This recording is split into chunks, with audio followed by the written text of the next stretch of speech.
आज हम पढ़ेंगे हिंदी साहित्य का इतिहास। उसमें पहला है रीतिकाल। संवत संवत 1700 से 1900 के काल को हिंदी साहित्य में रीतिकाल के नाम से अभिहित किया जाता है। यानी 1700 से लेकर 1900 के मध्य काल जो है, इसमें बीच में जो काल है, इसको हिंदी साहित्य में रीतिकाल के नाम से कहा गया है। मध्यकाल में काव्य की दो भिन्न प्रवृत्तियां परिलक्षित होने के कारण तत्कालीन प्रमुख प्रवृत्ति के आधार पर आचार्य रामचंद्र शुक्ल ने रीतिकाल के साथ इसे उत्तर मध्यकाल की संज्ञा दी है। मध्यकाल में काव्य को दो भिन्न प्रवृत्तियां होने के कारण आचार्य रामचंद्र शुक्ल ने इस रीतिकाल के साथ साथ इसे उत्तर मध्य काल की संज्ञा दी है।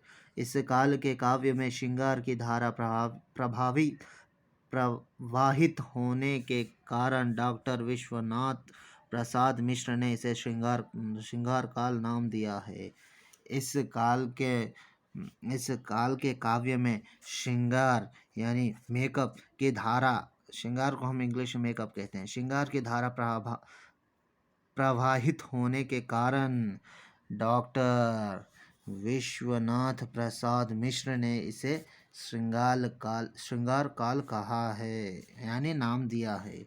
डॉक्टर रामशंकर शुक्ल, रसाल तथा राहुल सांकृत्यायन ने इस काल को कला काल नाम दिया है। डॉक्टर राम शुक्ल और तथा राहुल जी ने इसे कला काल नाम दिया है। उनके अनुसार इस काल की कविता में भाव पक्ष की अपेक्षा कला पक्ष अधिक सशक्त एवं प्रबल है। काव्य कला की दृष्टि में यह उत्कर्ष का काल है। इस काव्य में विविध अलंकारों के प्रयोग को देखते हुए तथा अलंकार ग्रंथों की अधिकता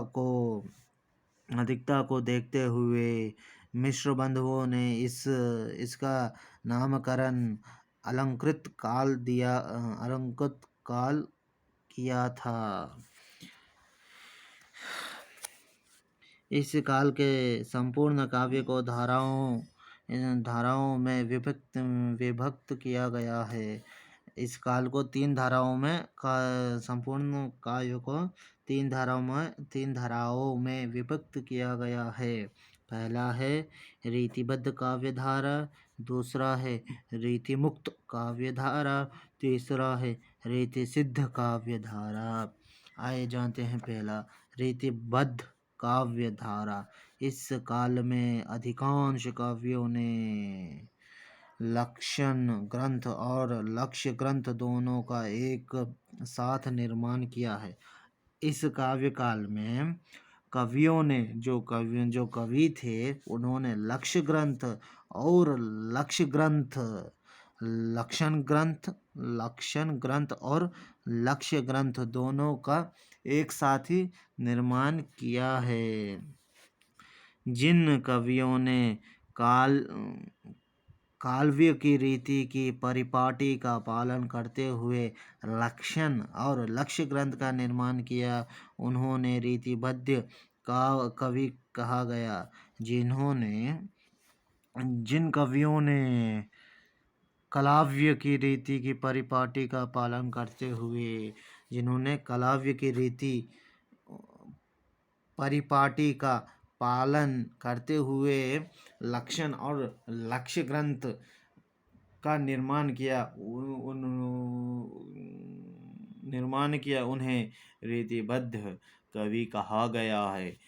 उदाहरण के लिए केशव, चिंतामणि, मितिराम इत्यादि को रीतिमुक्त कवि माने जाते हैं।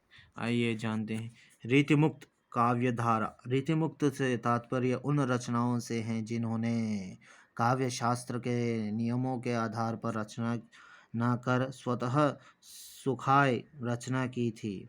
रीतिमुक्त काव्यधारा से यह तात्पर्य है कि जिन्होंने काव्य शास्त्र के नियमों जिन्होंने काव्य शास्त्र के रूल्स एंड रेगुलेशन के आधार पर रचना नहीं की है, उन्होंने स्वयं अपने अपने सुखोय रचना की थी, उन्हें रीतिमुक्त काव्यधारा कहा जाता है। घनानंद, बोधा, ठाकुर, आलम आदि रीतिमुक्त कवि माने जाते हैं। ये जानते हैं। तीसरा, रीति सिद्ध काव्य धारा। इस धारा के कवि किसी काव्यंग का लक्षण न देखकर लक्ष्य काव्य की रचना करते हैं। इस काव्य धारा में कवि किसी भी काव्यंग का लक्षण न देखकर देखकर लक्ष्य काव्य की रचना करते हैं। यानी इसके रीति सिद्ध काव्य में कभी भी काव्ययंग का लक्षण नहीं देखते हैं, वह लक्ष्य काव्य की रचना करते हैं। किंतु ये कवि पूर्व प्रचलित लक्षण ग्रंथों को आधार बनाकर काव्य रचना करते हैं। लेकिन यह कवि पूर्व यानी पुराने जो प्रचलित लक्षण ग्रंथ हैं उनको आधार बनाकर काव्य रचना करते हैं। इसे रीति सिद्ध काव्य धारा कहा जाता है। इसे ही रीति सिद्ध काव्य धारा कहा जाता है। इस काव्य धारा का उत्तम उदाहरण बिहारी का काव्य है। धन्यवाद।